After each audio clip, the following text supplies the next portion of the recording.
Сіздердің бағдарламаңызда трансвестит дейді, басқа жалпы атын айтуға бір жеркенішті кейіпкерлерді шақырып, солармен сұхбат жүргізгеніңіз бар. Ол да сынға алынған болатын.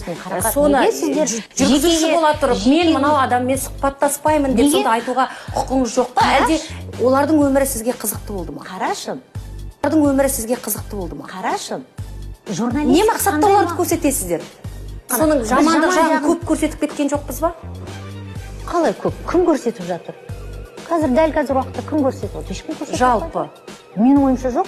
Ашып қалсаңыз, жақсылықтан, жетістіктен, жеңістен көрі өкінішке орай, ол шындық. Барлық жамандықты асылын көрсету арқылы біз жас ұрпақтың санасына не сіңдіріп, не көрсетіп жатырмыз? Менің негізгі әңгімемнің сұрағымның төркінінде осы жатыр еді. Жаңағы трансвеститті шақырдыңыз, сұхбаттастыңыз. Қарқа, сен маған ұрсып отқан сияқтысың ғой кәдімгідей. Жоқ, мен сізбен сұхбаттаса отырып, соларды көз алдыма елестетіп отырмын. Мен Суханымды қабылдай алмаймын. Менің балаларымның оларды көргенін қаламаймын. Мен Суханымды қабылдай алмаймын. Менің балаларымның оларды көргенін қаламаймын.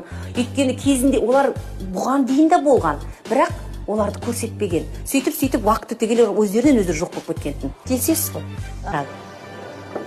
Сен балаң не көріп отқан білесің бе? Қалай? 100% сенімен айта аласың ба балаң не көретін?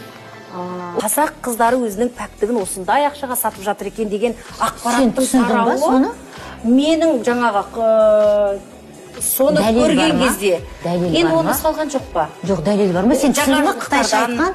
Қытайша сен тексердің ба? Ешкім тексерген жоқ. Қолдан жасалды ма?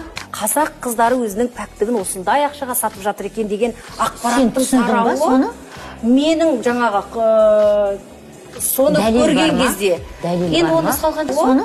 Менің жаңағы соны көрген кезде енді оны салған жоқ па? Жоқ, дәлел бар ма? Сен түсіндің ба? Қытайша айтқан? Қытайша сен тексердің ба? Ешкім тексерген жоқ. Қолдан жасалды ма?